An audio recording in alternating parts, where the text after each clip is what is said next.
नमस्कार, मैं हूं सुचिस्मिता और आप देख रहे हैं खबर अब तक। आइए रुक करते हैं अब तक की सुर्खियों पर। सिंदरी में बकाया रुपए मांगने पर खोटा कलाकार की पिटाई, गंभीर हालत में अस्पताल में भर्ती।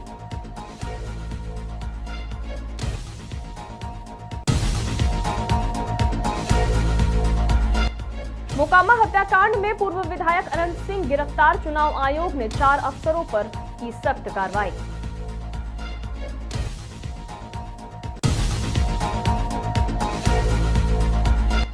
धनबाद से दिल दहला देने वाली घटना, आर्थिक तंगी से जूझ रही मां ने 6 वर्षीय बेटे संग की आत्महत्या।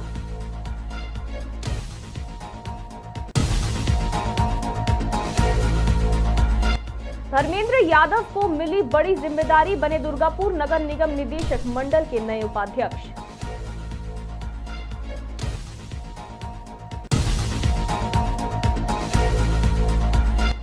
पानी की किल्लत से नाराज लोगों ने जामुड़िया राष्ट्रीय राजमार्ग 60 किया जाम।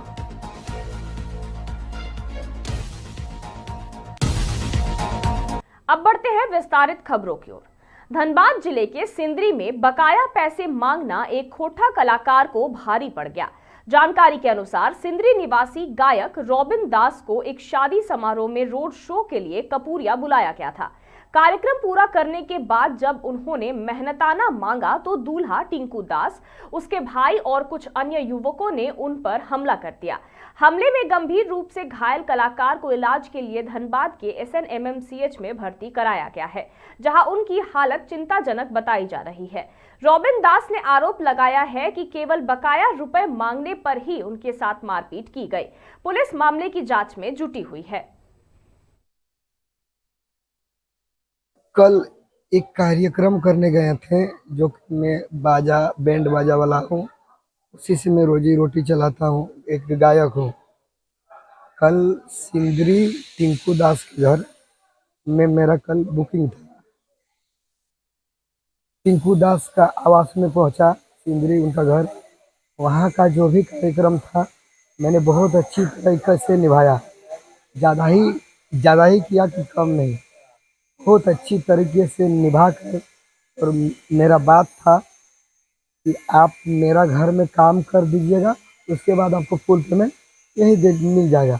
वो हम पहले शर्त रखे थे। जब हम उनकी आवास में पेमेंट खोजे तो हमको नहीं मिला।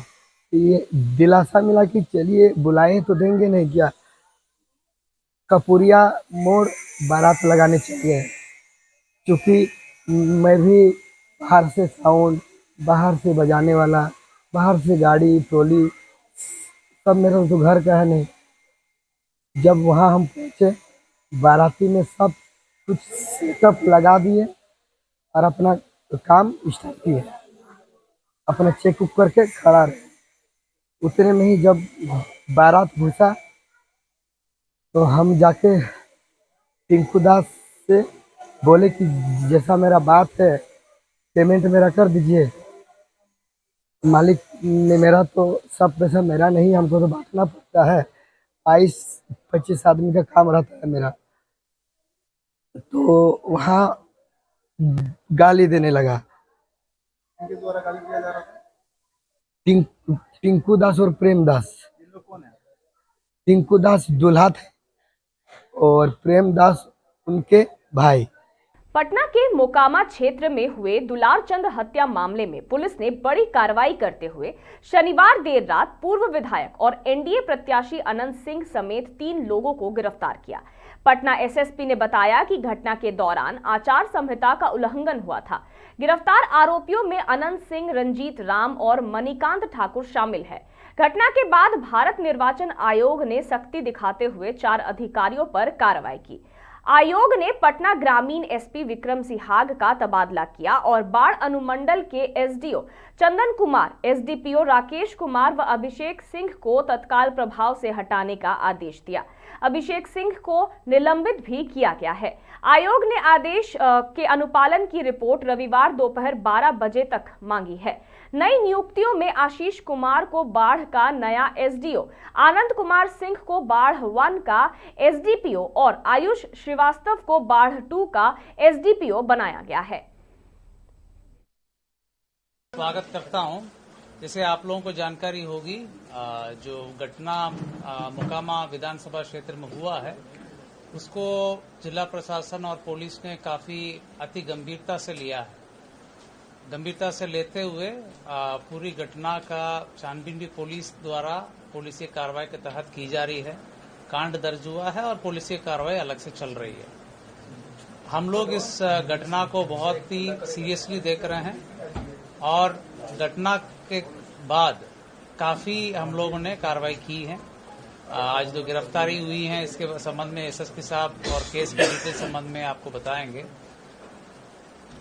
आचार संहिता बहुत ही एक मजबूत स्तंभ है पूरे इलेक्शन प्रोसेस में और इलेक्शन कमीशन का स्पष्ट निर्देश है कि बाई लॉ इलेक्शन होगा तो उसी का अनुपालन 100% करने में हम लोग लगे हुए हैं और कराएंगे भी। कोई भी असामाजिक तत्व किसी भी प्रकार की प्रयास करेगा कानून तोड़ने का, आचार संहिता तोड़ने का या किसी भी प्रकार की इन्फ्लुएंस करने का कोशिश करेगा तो उनके विरुद्ध कठोरतम कार्रवाई की जाएगी।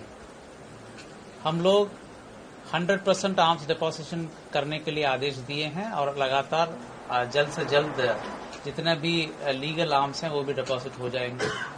चेकिंग पॉइंट्स हर विधानसभा में 50 के ऊपर पॉइंट्स बनाने के लिए निर्देश दिया गया है, जिसमें सीएपीएफ के माध्यम से भी चेकिंग कराई जाएगी। सेजर पूरे राज्य में पटना जिला में सबसे ज्यादा सेजर अभी तक का हुआ है। लगातार सीएपीएफ सक्रिय हैं और पर्याप्त मात्रा में सीएपीएफ के बल उपलब्ध है। वो पुलिस बल और मजिस्ट्रेट के साथ लगातार चेकिंग की कार्रवाई लगातार कर रहे हैं और सेजर भी कर रहे हैं। आचार संहिता के संबंध में सभी पदाधिकारियों को पुनः निर्देश दिया गया कि किसी भी प्रकार के अगर उल्लंघन होगा उनके विरुद्ध कठोरतम कार्रवाई किया जाना है। जहां तक इलीगल आर्म्स की बात है उस पर और तेजी लाई गई। जहां जहां आवश्यकता हो सीएपीएफ को भी यूज करके उसमें छापामारी की जा रही है और जहां पर भी ऐसे सूचना मिलेगी वहां पर हम लोग छापामारी करके कांड भी दर्ज करेंगे। उक्त असामाजिक तत्वों को जेल भेजने का काम भी करेंगे। कहने का मतलब इलेक्शन कमीशन द्वारा दिए गए निर्देश पूरे लॉ और कानून को फॉलो करके इलेक्शन की प्रोसेस संपन्न होगा, वो बिल्कुल होगा, उसको पालन कराया जाएगा। बलियापुर क्षेत्र से एक हृदय विदारक घटना सामने आई है, जहां आर्थिक तंगी से परेशान एक महिला ने अपने 6 वर्षीय बेटे के साथ जहर खाकर आत्महत्या कर ली। इस घटना ने पूरे इलाके को दहला दिया है। जानकारी के अनुसार महिला के पति की मौत कुछ समय पहले हो चुकी थी, जिसके बाद वह लगातार आर्थिक तंगी से जूझ रही थी। पड़ोसियों के अनुसार पिछले 1 सप्ताह से महिला और उसका बेटा घर से बाहर नहीं दिखे। रविवार को जब घर से तेज बदबू आने लगी तो लोगों ने इसकी सूचना स्थानीय प्रशासन को दी। मौके पर पहुंची पुलिस ने दरवाजा तोड़कर घर के अंदर से मां और बेटे का शव बरामद किया। दोनों शवों को पोस्टमार्टम के लिए SNMMCH भेजा गया है। मौके पर पहुंचे JLKM के नेता ने कहा कि यह घटना समाज के लिए एक गहरा सवाल खड़ा करती है। उन्होंने कहा कि पति की मौत के बाद महिला आर्थिक संकट से जूझ रही थी। अगर समय पर उसे सहायता और सहयोग मिला होता तो शायद 2 जिंदगियां बचाई जा सकती थीं। सिर्फ इंसान होना काफी नहीं, इंसान के अंदर इंसानियत होना, मानवता होना, ये बहुत जरूरी है कि ये उसको मालूम चले कि आप एक इंसान हो, दूसरे प्राणी नहीं, जीव जंतु नहीं, आप इंसान हो। तो इंसानियत के नाते उसको जिंदा रखने के लिए, उसको बचाए रखने के लिए इंसान के अंदर इंसानियत, मानवता, ह्यूमनिटी बहुत जरूरी है। इनके लिए सजग हो। समाज को हाथ जोड़ के निवेदन करना चाहते हैं, आगाह करना चाहते हैं, रिक्वेस्ट करना चाहते हैं कि आप कृपया इंसानियत को इतना भी मदहोश मत हो जाइए अपने भी लाइफ में कि आपको इंसान और इंसानियत के प्रति आप आकर के जागरूक हो, एक दूसरे की मदद करें और समाज में लोग इस तरह की घटना को जो अंजाम दे रहे हैं इससे कैसे निजात दिलाएं और मानवता को बचाए रखने के लिए आप सभी समाज के लोगों से आग्रह है, निवेदन है कि आगे आकर के मानवता को बचाए रखने के लिए एक साथ। दुर्गापुर नगर निगम निदेशक मंडल में बड़ा फेरबदल किया गया है। धर्मेंद्र यादव को नया उपाध्यक्ष नियुक्त किया गया है। वहीं शहरी विकास विभाग ने आनंदिता मुखर्जी को एक बार फिर अध्यक्ष के रूप में बरकरार रखा है। पूर्व उपाध्यक्ष अमिताभ बनर्जी को इस बार निदेशक मंडल के सदस्य के रूप में शामिल किया गया है। धर्मेंद्र यादव, जो पहले सदस्य थे, अब उपाध्यक्ष की जिम्मेदारी संभालेंगे। दीपांकर लाहा और राखी तिवारी को सदस्य पद पर यथावत रखा गया है। नियुक्ति के बाद धर्मेंद्र यादव ने कहा कि मुख्यमंत्री ने जो भरोसा मुझ पर जताया है उसके लिए मैं आभारी हूं। मैं दुर्गापुर के विकास के लिए पूरी निष्ठा से काम करूंगा।